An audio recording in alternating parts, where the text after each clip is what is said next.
nationalism Kuomintang thing? It's the best way forward for China, and you still believe that communism is best? I know it's best. Yes.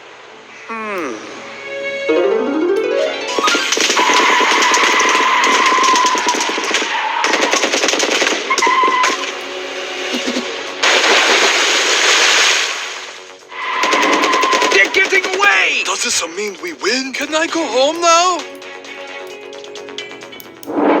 What is this mythical land we have discovered? This is Taiwan, you idiot. It has always been here. No, my friends. This is the new capital of the Republic of China.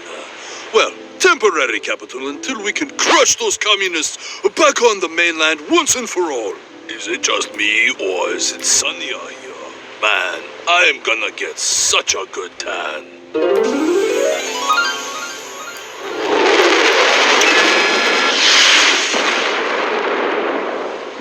You're still mad about me winning our little civil war? Come on, little guy. We've come such a long way. That's ancient history. It's recent history, and you know it. Oh, you want to talk about recent history? Remember when you ruled your new little island home as a dictatorship for 40 years and imprisoned people for speaking out against you? You did stuff that was just as bad, worse even. But I've changed. I've been honest democratic nation for decades. Exactly. See? We've both changed, and it's time you accept what we agreed on in 1992. What are you talking about? Yeah! What the hell are you talking about? Our 1992 consensus? Don't you remember? We agreed to the One China policy. Now, you're acting all... Whoa. You and I remember that meeting very differently. I didn't agree to constant military incursions.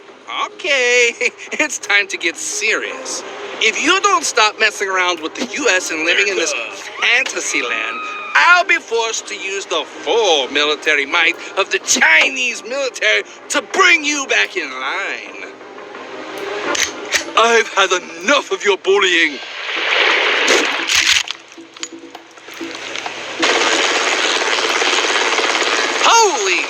Where did that come from? Is that some kind of cool new stealth chopper? Nancy want one. Lower your weapon, little me. I'm not little you. I'm my own me. You'll never be your own you. You're just a me who thinks you're a you. Is anyone else really confused right now? You can never match my military power. This is pointless. You're right. But the United States can, right? Yeah. Leave Taiwan alone or America will kick your ass. Probably. I don't know. It's just complicated, okay? Let's just not find out.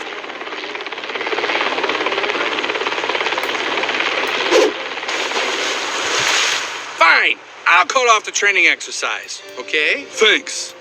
I guess. Can we get off this ugly barge? I mean, who suggested we meet here? You did. I hope you enjoyed your time in Taiwan. Yeah, well, it was definitely eventful. But don't stress about it. I'm sure China's already forgotten all about this whole thing. You're already mine, little Taiwan. You just don't know it yet. But you will. Really, dude? You're ruining my moment. Hey guys, I hope...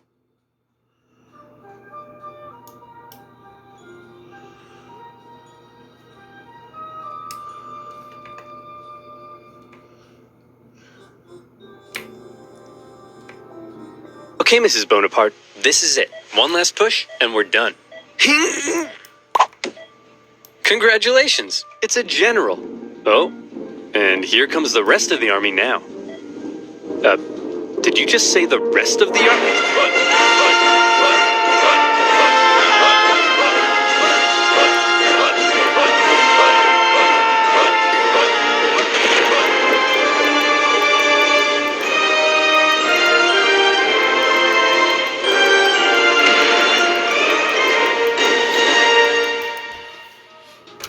History is full of great conquerors, many with very impressive origin stories.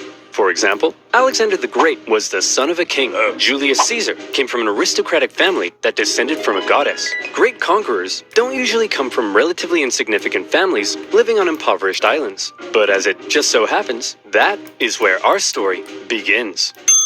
In the early 18th century, the island of Corsica was a part of the Republic of Genoa, until one day Corsica said, "Hey, we're declaring independence, and it's probably not worth your time to try and stop us." So Genoa said, "You're right, it isn't worth their time. Hey France, you want to buy this island?" And France said, "Sure thing." And thus, Corsica became France, just in time for Napoleon to be born French. Many Corsicans didn't appreciate their new conquerors, however, and from an early age, Napoleon developed some fairly anti-French sentiments. Napoleon's dad, however, quickly embraced his new French overlords, which created some tension between dad and son. Ooh, look at me. I'm dad. I wear powdered wigs and silver-buckled shoes, and I'm a traitor to the Corsican people. Go to your room, Napoleon. No, you go to your room, Dad.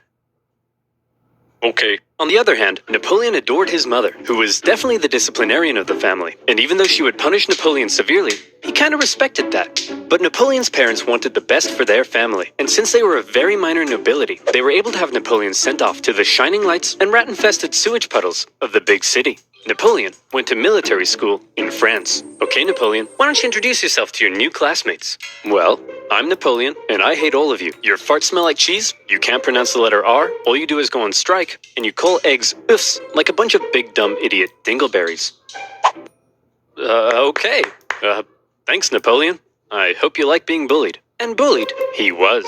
They picked on him for his Corsican accent, his family's lack of wealth, and it probably didn't help that he also had a bit of a chip on his shoulder, but he could hold his own, and on an average day, might be found dishing out ratatouille sandwiches for breakfast. He spent much of his time alone, and he loved reading about the great conquerors of history. He learned about Julius Caesar, and he wondered if one day he too might have a pizza franchise named after him.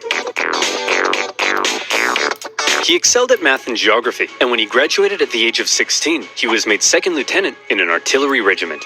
Now, second lieutenant might sound pretty sweet to a screw-up like you, but Napoleon had a little something called ambition. Stonks of it. And he wasn't content being just some junior officer. He wanted to rise the ranks. Unfortunately for him, that would be a little difficult. Well, Napoleon, I've reviewed your application. It's clear you're very skilled and would be a perfect fit for the promotion. And Simeon, you're just about the biggest idiot I've ever seen. Your test results suggest you have the mental aptitude of a senile earthworm, and in the part of the form where you list your experience, you seem to have drawn a picture of a gerbil giving birth to a shoe. But your dad is the Marquis de la Fayette, so you get the job. French society was just too closed off. Positions were handed out based on nobility, not talent, and the young Napoleon probably felt stuck. Wouldn't it be nice if, say, a revolution came along and changed all of that? Well, what are the chances? The French Revolution is here.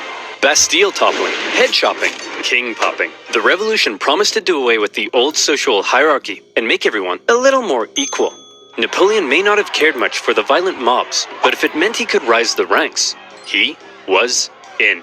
He began fighting to defend the revolution. He put down a British-sponsored counter-revolution in Toulon and got promoted. He put down a royalist uprising in Paris and got promoted. And as his military prowess became more recognized, he was even given his very own army. It was astonishing progress for such a young man of humble origins, and Napoleon's wildest dreams were coming true.